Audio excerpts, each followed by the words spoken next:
पुराना ज़माना। जब मैं पैदा हुआ था ना इस मॉडर्न वर्ल्ड में, या बोलो कि इस नए ज़माने में, बहुत ही प्राउड था मुझे खुद पे कि मैं पुराने लोगों के बीच जन्म नहीं लिया। क्योंकि पुराने ज़माने में ना लाइट थी, ना मोबाइल था और ना ही टीवी थी। और शायद तुम लोग भी खुद को अपने मॉम डैड से ज़्यादा लकी मानते हो, क्योंकि तुम इस इंटरनेट के ज़माने में पैदा हुए हो जहाँ पे हमें 2 क्लिक में सब कुछ अवेलेबल है। बट सही बताऊँ, हम लकी नहीं हैं, हम बहुत ही अनलकी हैं। क्योंकि जो हमारा मन है ना, वो एक जगह पे नहीं लगता। डिप्रेशन इंक्रीज़ हुआ है लोगों में इस टाइम के बीच, करप्शन बढ़ा है, लोग पैसे के लिए कुछ भी कर रहे हैं, बेटा बाप का नहीं होता, रिलेशनशिप्स मजबूत नहीं रहे हैं, बात बात में लड़ाई, गुस्सा, ईगो और ना जाने कितनी ही चीज़ें हुई हैं इस मॉडर्न एरा में, जहाँ इंसान खुद ही दूसरे इंसान से दूर चला गया है। अब मुझे बताओ, हम लकी हैं या वो लोग थे जो बिना फ़ोन के पैदा हुए थे? कोई जवाब है? चलो अब लेके चलता हूँ तुम्हें पुराने दौर में, जहाँ फ़ोन नहीं हुआ करते थे, जहाँ लोग शांति पाने के लिए हिल स्टेशन में नहीं जाया करते थे, या गाड़ियों का हॉर्न उनके कानों में नहीं पड़ते थे, और ना ही एयर पोल्यूशन था। रात को चैन से वो सोते थे, कोई मोबाइल का नोटिफिकेशन नहीं आता था उन्हें डिस्टर्ब करने के लिए। मन शांत था और शांति में ही खुशी थी। हम जैसे लोगों ने जो इस मॉडर्नाइजेशन में खुशी को पार्टी, पब, मौज मस्ती को ही खुशी समझते हैं, और हम सोचते हैं जो हमारे जैसे पार्टी वगैरह नहीं करते वो एक्चुअली खुश नहीं हैं। हम तो एक्चुअली खुशी की डेफिनेशन ही भूल गए मेरे भाई।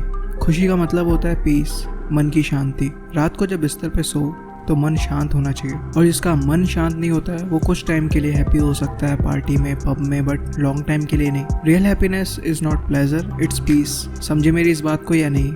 सर मैं फिर से कहूँगा, real happiness is not pleasure, it's peace. और अगर मेरी इस बात को नहीं समझे ना, तो ब्रह्मचर्य प्रैक्टिस स्टार्ट करो जो पुराने जन्म में लोग फॉलो करते थे। वो पॉर्न, मैस्टरबेशन और इन बेकार की चीज़ों में अपना टाइम वेस्ट नहीं करते थे। पुराने टाइम में ना टीवी था, ना मोबाइल था, तो उन लोगों का इन सब चीज़ों में फंसने का तो कोई चांस ही नहीं था मेरे भाई। इसलिए तो पुराना ज़माना बेस्ट था। और मैं सिर्फ तुम्हें ब्रह्मचर्य प्रैक्टिस करने को नहीं कह रहा हूँ, एक्चुअली मैं भी ब्रह्मचर्य प्रैक्टिस करता हूँ, और आज मेरा डे 276 है। और जो पीस मुझे इस लाइफस्टाइल से मिली है ना, उसे समझाने के लिए मेरे पास वर्ड्स नहीं है। जितना भी तुमने खुद को लॉस किया है ना, सब ठीक हो जाएगा। लेकिन अपने प्रिंस भाई की बात मान के लेवल 5 तक तो पहुंचो, बाद में तुम खुद थैंक्स बोलोगे इस ब्रह्मचर्य लाइफस्टाइल को। पुराना ज़माना सच में बहुत ज़्यादा लकी था। नए रिश्ते बन ना पाए तो मलाल ना करना, बस पुराने टूटे ना, इतना ख्याल रखना। और हम क्या करते हैं, नए रिश्तों को बनाते हैं, कभी फेसबुक पे, कभी इंस्टाग्राम पे, कभी व्हाट्सएप पे, पर हमने जो पुराने रिश्ते बनाए हैं उनको हम भूल जाते हैं। इसलिए आजकल के जो रिलेशनशिप है, आजकल के जो बॉन्ड्स हैं, वो इतने स्ट्रॉन्ग नहीं है। पर पुराने ज़माने की बात ही अलग थी मेरे भाई।